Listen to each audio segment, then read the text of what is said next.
This video is going to be my reaction and summary to the Detroit Lions 2024 draft class, of course, headlined by former Alabama corner Terrion Arnold. The Lions continued going in on corners like they did during free agency, although they acquired Carlton Davis III through a trade. There's multiple types of reactions that I expect fans to have when you double up at a position in the first and second round. You kind of can't blame the front office for that situation, if you ask me, even though they had brought in Amik Robertson and Davis III. They went to Terrion Arnold in round one in front of a huge home crowd. Unbelievable. It sounded like an unbelievable atmosphere there in Detroit.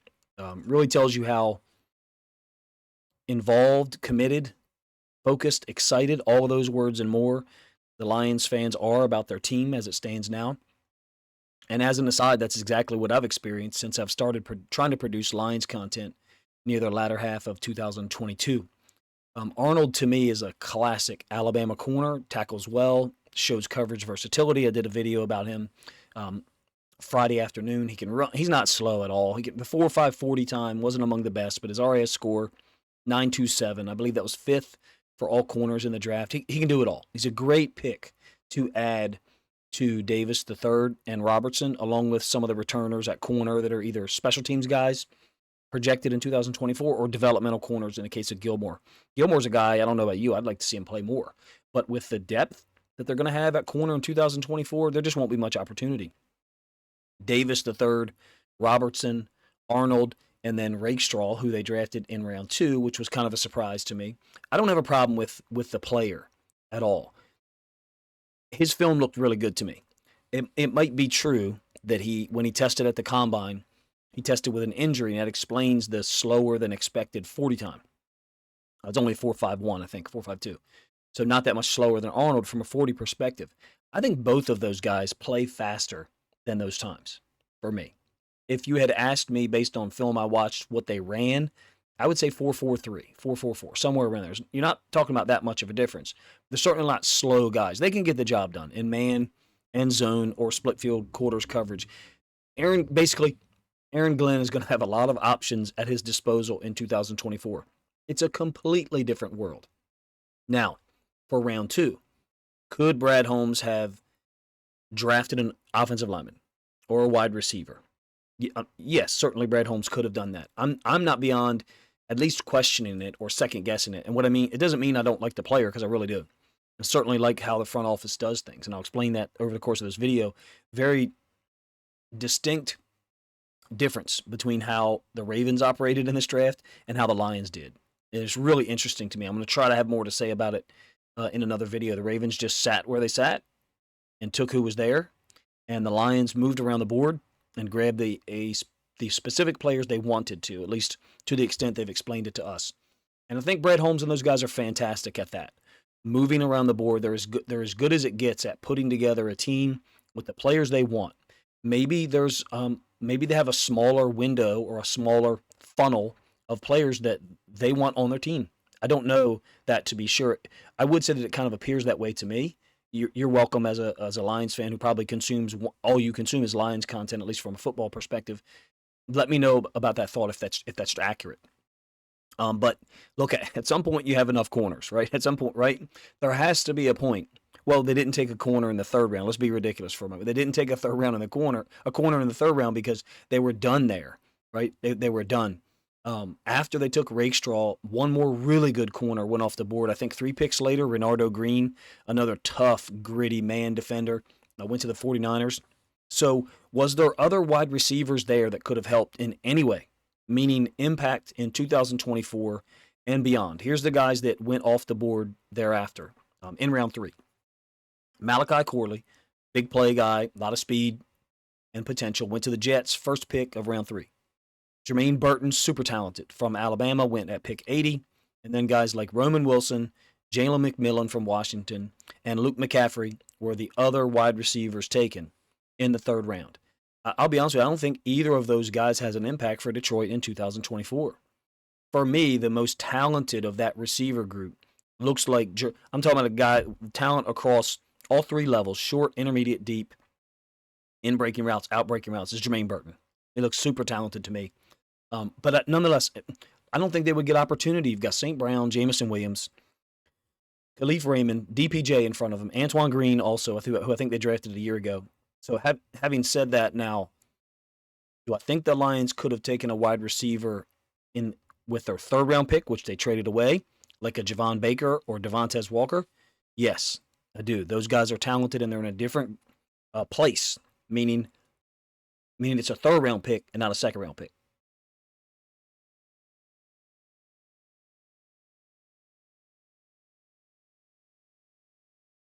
I think that's why some Lions fans are completely justified about doubling up on corner and having some, at least, questions about it. Let's put it that way. Because I think at that point when you draft in round 2, as it was at that moment, there was not another pick slated for the Lions until over 90 positions later. I think it was originally going to be 164. Now, there's an argument to be said for it, and I actually like both of these guys, which I've made clear, I think, already, because the defense has been totally transformed. Not just from a talent upgrade, and that upgrade is considerable. It's across many positions. They added talent everywhere, even at defensive end, outside linebacker, which I think on the right side would be still be considered their weakness going into 2024, relative weakness, meaning you have a whole lot of strengths at many other places, but that one spot is the relative weakness. It will be the lowest rated position on the defense, probably, if you ask me. But there can't be any issue with what they can get accomplished despite that. Think of it this way. Without all of these upgrades, all the unbelievable talent they've brought in on defense, they held opponents over a 6-game stretch to finish the year last year to just over 21 points per game. That'll get the job done with this offense, clearly. Didn't stand up through 4 quarters against the 49ers, obviously, but at one point you have the lead and situations in the second half that we've all talked about ad nauseum. That was with 2 corners who were often overmatched in terms of physical talent and speed. And you have a double-digit lead on the road in an NFC Championship game. They can get the job done with the players they had, and they damn near did. This group, adding all this talent, that dynamic has totally flipped. Now, one thing I do wonder, if Chris Braswell, he was taken 4 slots earlier than Rakestraw, I wonder what would have been the case if he was available at 61. I suspect that they may have taken him, even though I think a lot of people talked about this edge outside linebacker class not being super strong, and I would agree with that. After Rakestraw gets picked, the following edge defenders went off the board. Braylon Trice, Jonah Ellis, Adisa Isaac, who went to the Ravens. They were all there at 61, but I don't think those guys are as solid as Chris Braswell, and they went in the third. So you can talk about outside linebacker edge, at 61 if you wish, but I don't know who would be selected. Do any of those guys that I just named beat out James Houston IV, Marcus Davenport? No, I don't think so. You got Matthew Betts of the CFL, and then you got a really interesting UDFA out of William & Mary, Nate Lynn, that's apparently coming to Detroit. I've seen him play. Actually, I know some people who coached against him in college, NFL-type player. The only other player that I was interested in from an edge position standpoint in the third round for any team, Ravens or Lions, was a Jalix Hunt from Houston Christian. Very athletic guy, but personally, I really like the player in Rakestraw. It doesn't look like there was great options at outside linebacker edge at 61 to me. You're welcome to let me know if you have, some other awareness than I do.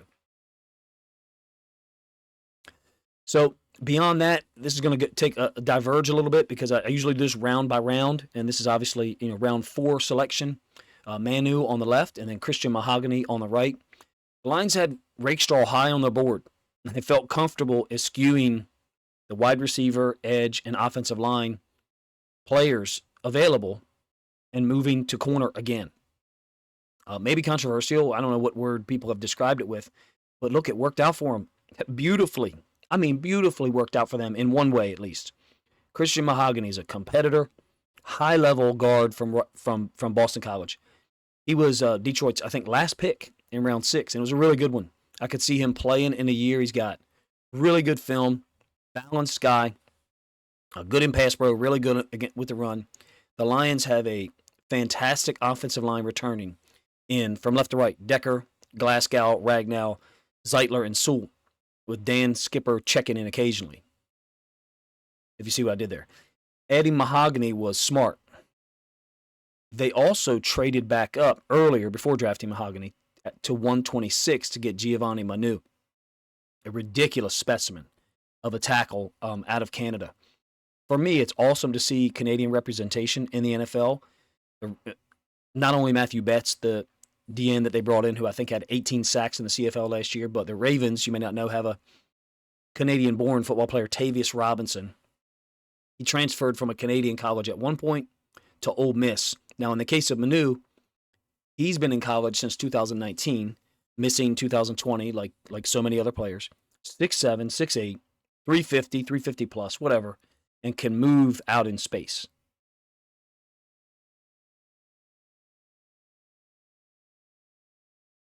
That's pretty ridiculous to put that sentence together. 6'7", 6'8", 350, can move out in space.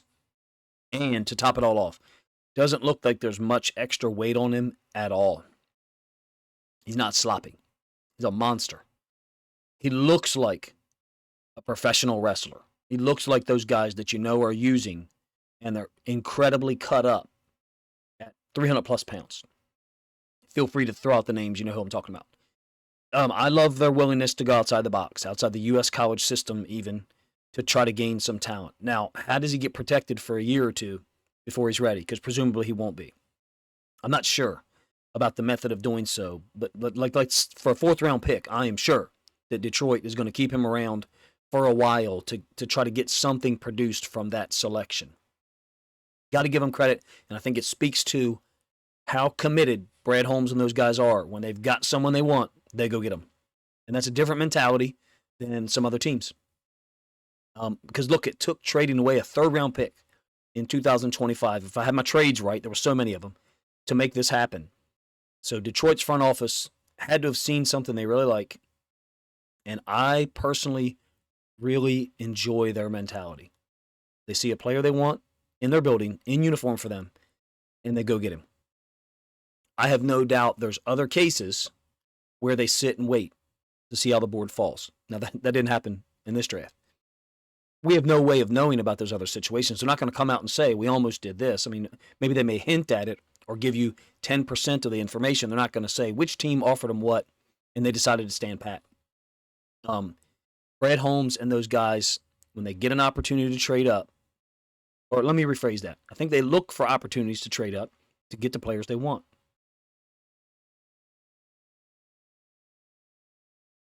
We have a ton of instances of them trading up, or think of last year's draft, trading back to get their guys or get packages of guys.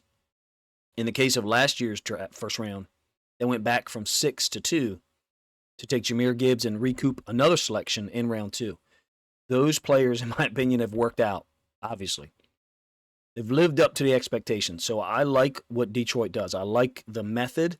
I think it's different than other teams, specifically the Ravens in this draft. The Ravens stood pat, stick and pick philosophy, if you will, and in some cases drafted players, in my opinion, around earlier than they should have.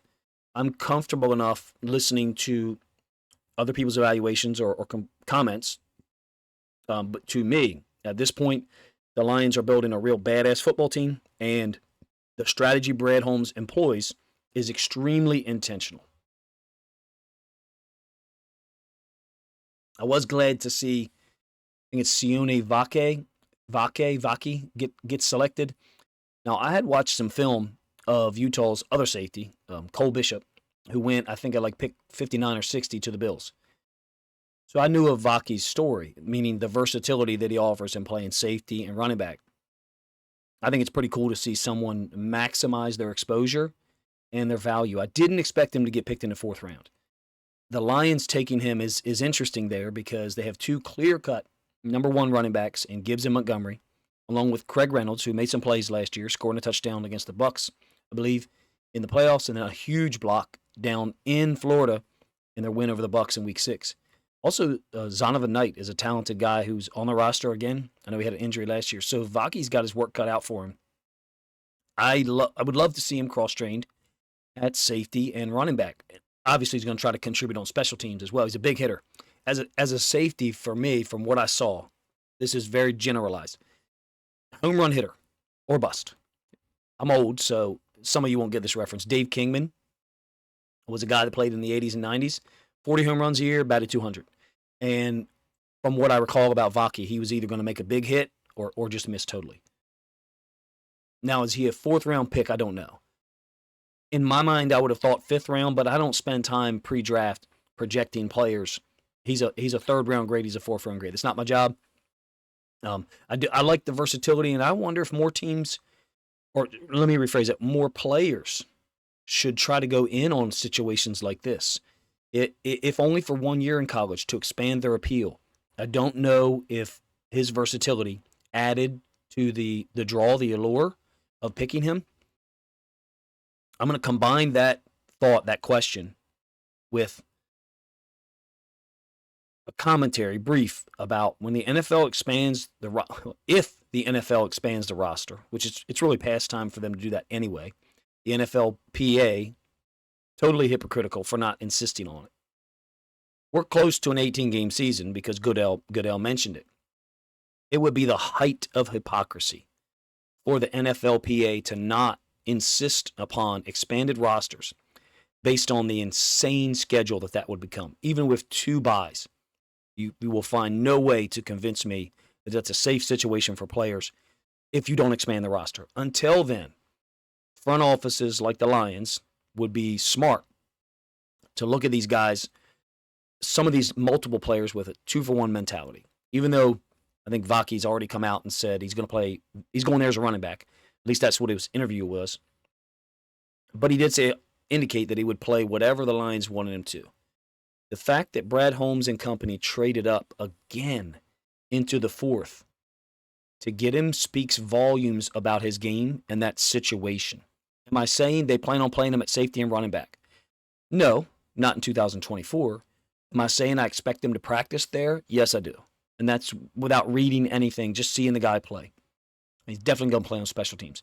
And once again, even if you disagree with any of that I just said, or disagree with the commentary about the 18-game season, it should tell you as a Lions fan that your front office will not just sit there and take whatever is available for them when they're on the clock. Well, they didn't have a pick.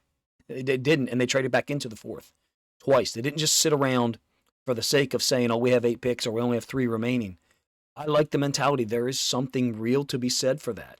Now, could they have traded back in and got a wide receiver to help with their group? I don't know. But it's really incredible what happened from that trade. or one of the trades, sorry, to get back into round 4. I think it was the one to take Vaki. Detroit also gained pick 210 in the 6th. And that one may have turned into the best selection in the 6th round for my money.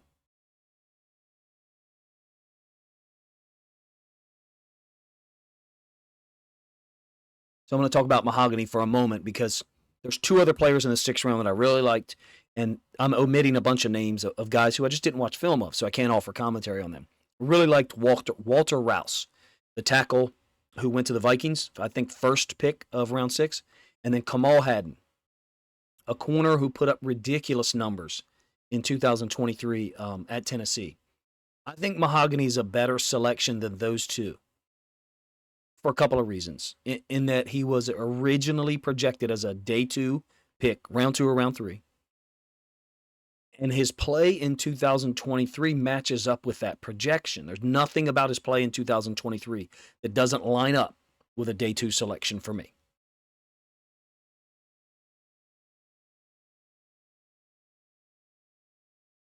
Do you anticipate him playing a big role in 2024? No, certainly not. But he's game ready in case someone is injured, in my opinion. Certainly more game ready than Manu, right? The ACL injury that he suffered in 2022 must be the reason that caused him to fall lower than projected. It's really interesting to me, all the trading up or trading back. The Lions 3 times in this draft, if I have my math correct. Arnold, and then the 2 times to get back in the 4th. Now, what does it mean? Detroit no longer has a round 3 for 2025. And they also traded away the round 4 pick that they got in the DeAndre. I think they traded it back to the Eagles, the one that they got from the Eagles for DeAndre Swift, which is funny.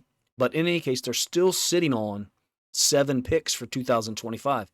Just no third rounder. It's not like the cupboard is totally bare. They do have 7 selections, which is typical. Also picked LSU D tackle Mekhi Wingo in round 6, another talented guy with huge upside, and the film that shows up with it. The film to show you what he's capable of against high level competition. Like Mahogany, in my opinion, Wingo and Mahogany, I think, could have gone earlier. And when I say in a realistic situation, I was shocked Mahogany didn't go off the board in the 4th round to the Ravens. I think, needed O-line help and only drafted 2 offensive linemen, one in the 2nd round, Roger Rosengarten, and one in the 7th, Nick Samek from Michigan State. The Lions front office went about it a different way, traded back in to get Manu, a project tackle, I guess is the phrase, and then recouped a 6th-round pick, which they used on Mahogany. Wingo is the other 6th-round pick, and I really like this one. Do I anticipate him starting in 2024? No. Can I see him getting on the field? Absolutely. He's that good. Let's do it this way. If the Lions D tackles, Reeder, McNeil, and others, if they're so damn good that Mingo can't even get a single snap on your defense in 2024, you're going to have a badass defensive front. Now, will the Lions do things like this every year? I suspect that to other fans, it may seem inconsequential, meaning the trade back into the 4th to get Manu and Vaki, and then picking up an extra 6th-round pick to get Mahogany. I think it illustrates that for this organization, they're willing to be open about what they want and be direct about it. That must mean there's people in the room that are extremely direct. We know 2 of them are, Brad Holmes, Dan Campbell. It has to mean there's others that are too. It can't just be those 2 guys. And they'll do what they believe is necessary to make it happen. I'm a big fan of what they did. You can probably hear it in my voice along with the illness that I'm still getting over. Brad Holmes, whether it's trading up or back or moving around the board multiple times in one draft or going against the grain with the actual picks, the positional value that we've heard him talk about before. Looking back at 2023, you've got running back, inside linebacker, tight end. First 3 picks of the 2023 draft, which is historic. As an aside, I was on a podcast Thursday night, round 1, a Ravens podcast. Spectacular content these guys put out. And someone who'd been doing film study about the Ravens since, I think, 2006. Incredibly respected individual for me, Ken. I can never pronounce his last name, so I'll just say Ken at Film Study Ravens. But one of the panelists mentioned the Lions draft from 2023 being somewhat anomalous. Running back, inside linebacker, tight end. And my instincts were elevated immediately. Now, look, no one ran down the picks. No one said Brian Branch can't play. No one said Jack Campbell, Jahmyr Gibbs ain't no good. It wasn't just the level of appreciation or admiration. Let's put it that way. And my ears, that it wasn't the level of respect afforded that my ears felt would have been appropriate. So I felt the need to interject. I said, look, this is a historic draft that they put in. The Lions are not in the NFC title game against the 49ers if they don't do what they did in the first 3 picks, let alone the first 5. And then I followed it up. I wanted to, you know how fighters knock one guy down, guy gets up, the ref lets the fight continue in boxing, and you know the guy's going to get knocked out. This is what I did next. I said, I followed up with a question. If you guys on the panel could have the Lions draft from 2023 this year, would you? I knew the answer, but I said Gibbs, Campbell, Laporta, Branch, Hooker. Everybody said absolutely. And I went one step further. So you would take them every year. That type of quality. And then I let it drop. Now, does this draft for 2024 meet that standard? It doesn't look like it, but it doesn't have to. It really doesn't have to. You didn't need that much depth. You already have a great roster there. This was a precision-guided draft. Arnold is a top 20, 25 pick in nearly every year as a high-level corner, at least the years that I've focused on trying to cover the draft. The Lions' defensive rebuild is nearly done. I say nearly because perhaps there's a veteran outside linebacker out there that can serve as a situational pass rusher or someone who gets cut and can then be signed outside of the comp pick formula.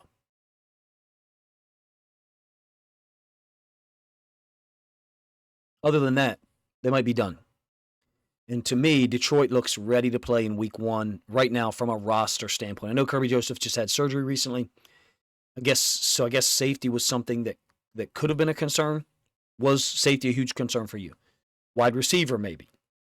They do have backup tackles now in Skipper, Manu, and I'm forgetting a third guy that was already there. Mahogany's a legit guard prospect. The interior D-line got some real competition there in Wingo. Go back to the overall selections. I would love to hear your evaluations. I expect a wide range of critiques here. This one took me a while to produce. I expect a wide range of critiques of the front office and my own assessment, which I think is going to be different or maybe too generic for some people. I admire the way they went about it. Isn't that what you want your team to do? You have a group of people that go after precisely the players, the human beings they think will go out on the field and get the job done. Now, the other end of that was the price too high to move around the board the way they did? I don't think so. My gut wants to give this draft an A for the Lions. This draft would not be an A for the Ravens. There's different places that teams are in terms of the positions they need players on. And I know that you don't go into the draft to address positions. Well, they did.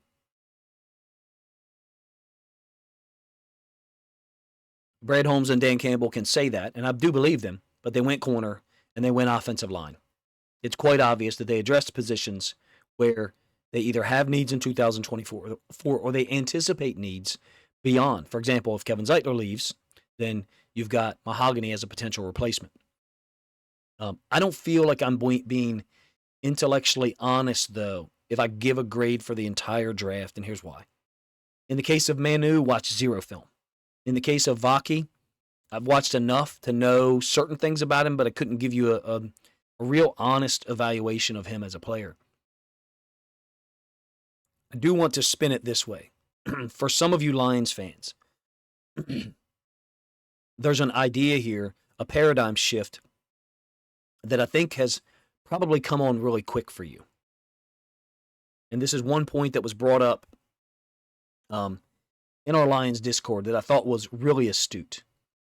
And it's, quote, when you're as set at so many positions as they are right now, it makes sense to draft players with different developmental timelines so you don't end up with a glut of viable starters at any given position. I think you're talking about like 3 or 4D chess there because the Lions are trying to win a Super Bowl, and they're close in 2023. I suspect you're getting a very wide net or range of summaries about the Lions draft. I would suspect, and I'm not talking about other NFC North fans because they're going to run it down.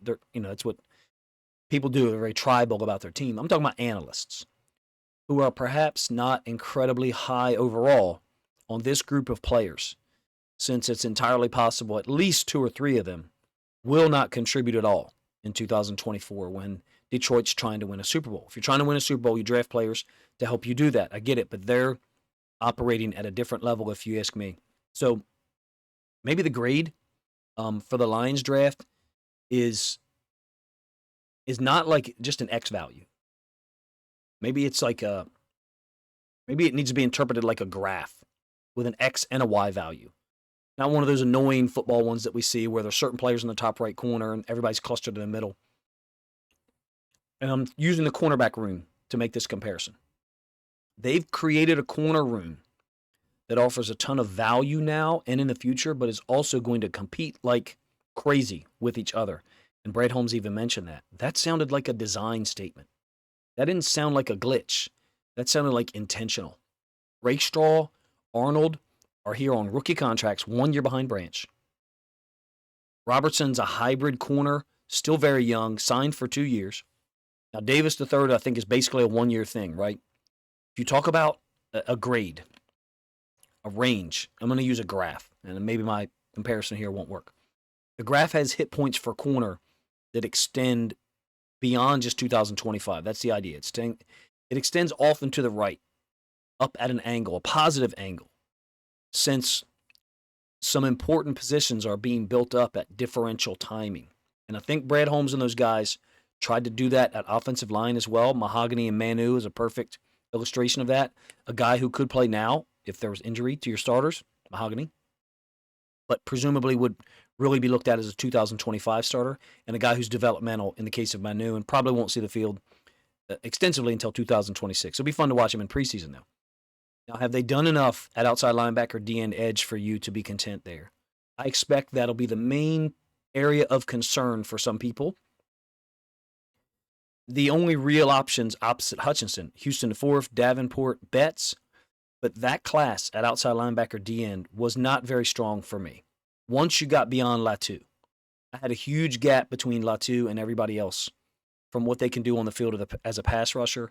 So this is a different kind of draft. I think that maybe I do think that Brad Holmes and those guys hit. Is it possible that things don't work out for certain players here? Sure. And you end up looking back and saying it didn't hit.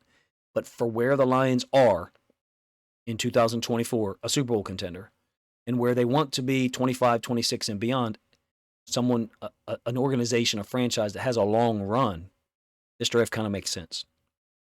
I appreciate you guys' time, man. If you sat and listened to the whole thing, forgive me for my voice.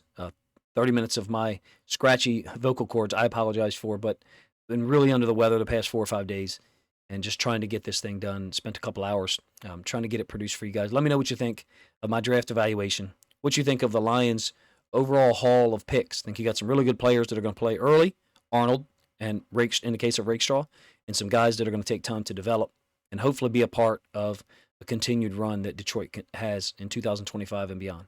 Appreciate you guys' time. If you think other Lions fans would enjoy this content, my review of the Lions 2024 draft in Detroit, then please consider grabbing a link to this video, sharing it out on social media to help this content get more reach.